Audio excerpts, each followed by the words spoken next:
Shalom, hari ini saya Roland dengan NIM 111231129 ingin membagikan mengenai reformasi gereja. Latar belakang pembentukan dari reformasi gereja. Yang pertama, adanya penyalahgunaan kekuasaan gereja. Pertama adalah praktik penjualan surat pengampunan dosa atau indulgensi oleh Gereja Katolik Roma untuk pembiayaan pembangunan Basilika Santo Petrus yang dianggap sebagai korupsi dan penyalahgunaan kekuasaan. Lalu ada klerus atau uskup, pendeta yang hidup mewah dan tidak menjalankan tugasnya dengan baik, di mana sebagai pelayan Tuhan harusnya hidup dengan sederhana. Lalu kritik terhadap doktrin gereja. Pertama adalah pelopornya adalah Martin Luther, di mana keselamatan dapat diperoleh melalui perbuatan baik dan sakramen. Jelas ini bertentangan dengan apa yang ada di Alkitab. Karena di Alkitab dikatakan bahwa keselamatan hanya diperoleh melalui iman kepada Yesus Kristus. Lalu yang kedua adalah peran Paus yang dianggap sangat superior, di mana eh, gereja harus tunduk terhadap keputusan-keputusan yang dibuat oleh Paus itu sendiri. Nah, ini adalah tokoh-tokoh dalam reformasi gereja. Pertama ada Martin Luther, dikenal dengan sekarang 95 tesisnya yang mengkritik praktik indulgensi serta otoritas Paus yang dianggap sangat superior.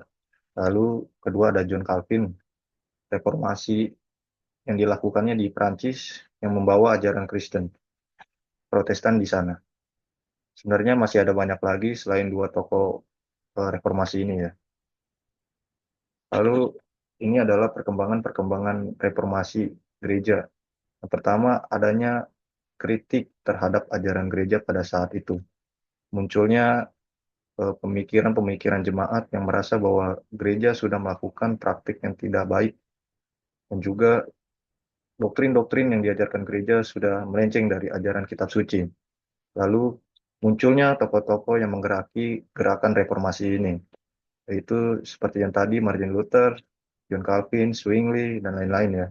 Lalu puncaknya adalah ketika Martin Luther memantekkan 95 tesisnya di Jerman pada saat itu yang berisi kritik-kritik terhadap gereja Katolik pada saat itu. Nah, dari tiga ini lalu munculnya perkembangan dan penyebaran luas ajaran Protestan terhadap masyarakat dan jemaat pada saat itu.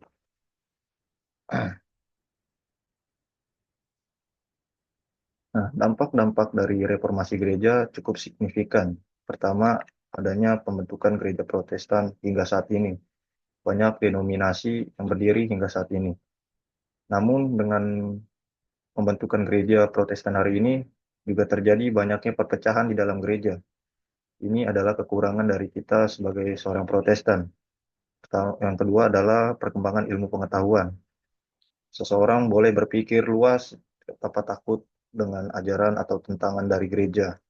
Lalu ada perang agama antar Katolik dan Protestan. Ini terjadi di Eropa pada abad pertengahan kemarin, di mana negara Katolik dengan negara Protestan saling menyerang. Lalu perubahan sosial, di mana perempuan sekarang boleh bekerja, perempuan juga boleh sekolah. Lalu ini juga ada pengaruh pada seni dan budaya. Gereja tidak lagi hanya berbentuk hitam, kosong, juga gereja sekarang bisa berwarna, gereja juga sekarang bisa bermusik di hari ini.